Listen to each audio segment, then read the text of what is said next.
সাবিয়া আপনি যে প্রশ্নটি করেছেন যে রাজনৈতিক চলমান ঘটনা প্রবাহ তে আমরা উদ্বিগ্ন, সেটি হচ্ছে যে উনি জানতে চেয়েছেন যে সেখানে সেনাবাহিনী হস্তক্ষেপ করছে কিনা বা কোনো প্রভাব রাখার চেষ্টা করছে কিনা।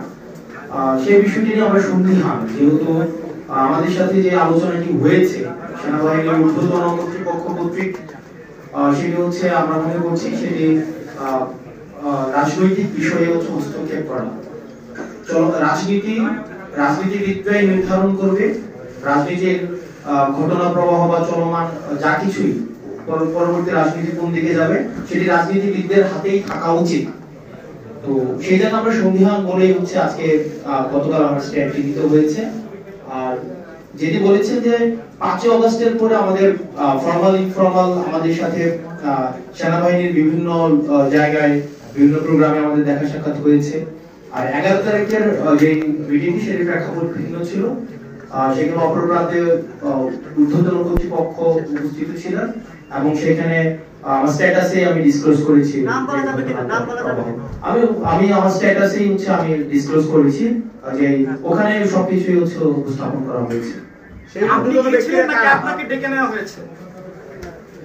সেখানে বিষয়টি হচ্ছে যে আমরা এই বিষয়ে আলোচনা বিভিন্ন ল এন্ড অর্ডার, আপনারা জানেন যে বর্তমানে ম্যাজিস্ট্রেসি পাওয়ার দেওয়া হয়েছে সেনাবাহিনীকে, ল এন্ড অর্ডার সিচুয়েশন নিয়ে আমাদের মধ্যে অনেক প্রশ্ন রয়েছে। তো এইসব বিষয়গুলো নিয়ে কথা বলার জন্য হচ্ছে আমাদেরকে আহ্বান জানানো হয়েছিল। এবং হচ্ছে কিছুদিন আগে আপনারা সেনাপ্রধানের একটা বক্তব্য দেখেছেন, যেই বক্তব্যকে আমি ব্যক্তিগতভাবে বা আমরা অনেকেই দেশের মধ্যে এটা নিয়ে কথা হয়েছে যে এটাকে রাজনৈতিক পরিমণ্ডলে অসমীচীন হিসাবে ধরা হয়েছে। যে অন্তর্বর্তীকালীন সরকার প্রধানকে যেভাবে অ্যাড্রেস করা হয়েছে, যেভাবে অন্তর্বর্তী যে ইনক্লুসিভ যে নির্বাচনের দিকে নির্বাচনে ইঙ্গিত করা হয়েছে আওয়ামী লীগ সহ, তো সার্বিক বিষয়ে যখন আলোচনার কথা বলা হয়েছে তখন গিয়েছিলাম, তো এই বিষয়গুলো আলোচনা করা হয়েছে। আমার স্ট্যাটাসে সব বিষয় হচ্ছে একদম মানে স্ট্রেইট ফরওয়ার্ড, সেখানে হচ্ছে স্পষ্ট করা আছে। আর এখানে যেটা বলছেন যে আমি একটু নিরাপত্তার ঝুঁকি অনুভব করছি কিনা, দেখেন 5 আগস্টের পূর্বে আমরা জনগণকে, ছাত্র নাগরিককে সাথে নিয়ে হচ্ছে আমরা আন্দোলন করেছি। ফেসিবাদ বিরোধী একটা তখন একটা শক্তি ছিল, এজেন্সি ছিল, রাষ্ট্রপক্ষ আমাদের বিরুদ্ধে ছিল। তো তখন আমাদের লড়াই, তো আমরা বারবার বলছি আমাদের লড়াই এখন অব্যাহত রয়েছে। সুতরাং এই বিষয়গুলোকে আমরা যতক্ষণ পর্যন্ত ছাত্র নাগরিক এবং এই ফেসিবাদ বিরোধী ক্রিয়াশীল রাজনৈতিক দলগুলো ঐক্যবদ্ধ রয়েছে ততক্ষণ পর্যন্ত আমি কোনো নিরাপত্তা ঝুঁকি বা এইসব আমি বোধ করছি না। ধন্যবাদ। আরেকটা প্রশ্ন উত্তর দেন। জামায়াত প্রশ্ন একটা প্রশ্ন করেছে, সেটা উত্তর দেন, ওটা একটু দেন। আপনার কাছে করেছেন আর ইলেকশনের প্রশ্নটা একটু না দলের কাছে করেছে। আচ্ছা দলের কাছে। মাসাদ ভাই আপনার প্রশ্নের একটু জিজ্ঞাসা করতে হয়, আপনাকে সেনাবাহিনী যেভাবে বলেছে, সেনাবাহিনী কি এরকম কিছু বলেছে যে শেখ হাসিনাকে তারা কমিটেড, যে শেখ হাসিনাকে ফেরত যেভাবে দিয়েছে পাঠিয়েছে সেভাবে তারা আবার ফেরত আনবে বাংলাদেশে 6 মাস পরে বা পলিটিক্যাল স্টেবিলিটির পরে? সেনাবাহিনীর বক্তব্যটা কি ছিল আসলে? সেনাবাহিনীর বক্তব্য আমি তো সেখানে হচ্ছে আমি মানে আমার ডাইরেক্ট স্পিচ সেখানে কোটেশন দেওয়া ছিল, একদম ডিসক্লোজ তো ওখানে করা হয়েছে, একদম ডাইরেক্ট স্পিচ আছে যে এখানে যে আমাদের কনভারসেশনটা কি হয়েছে, ওর পাশ থেকে কি আসছে, আমাদের পাশ থেকে কি হয়েছে। সেনাবাহিনী কি কমিটেড কিনা শেখ হাসিনার কাছে যে পলিটিক্যাল, সেটা ওই মানে অপর পক্ষ বলতে পারবে।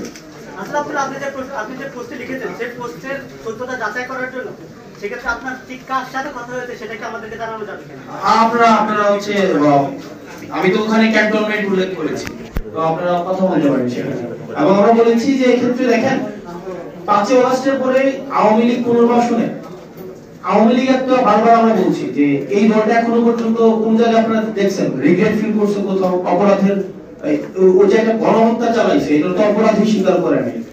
তো আমরা আমাদের জায়গা থেকে স্পষ্ট করতে চাই আওয়ামী লীগের আগে বিচার নিশ্চিত করতে হবে, তাকে দল হিসাবে বিচার নিশ্চিত করতে হবে, অপরাধ স্বীকার করতে হবে, তারপর অন্য কোনো আলোচনা হইতে পারে। এর আগে কোন ধরনের আলোচনা হইতে পারবে না, আমরা বলেছি যে 5 আগস্টের পরে আওয়ামী লীগের নাম পুনরাবৃত্তি করছি, 5 আগস্ট পরে আওয়ামী লীগের নাম, মার্কা এবং আদর্শ এই তিনটাই হচ্ছে অপ্রাসঙ্গিক। এখন এটাকে যদি মানে বিদেশি ষড়যন্ত্র অথবা দেশীয় কোনো ষড়যন্ত্র বা এজেন্সি থেকে কোনো ধরনের এখানে অপচেষ্টা চালানো হয়, সেক্ষেত্রে আমরা সাধারণ মানুষের কাছে কমিটেড, আমরা ছাত্র নাগরিকের কাছে কমিটেড।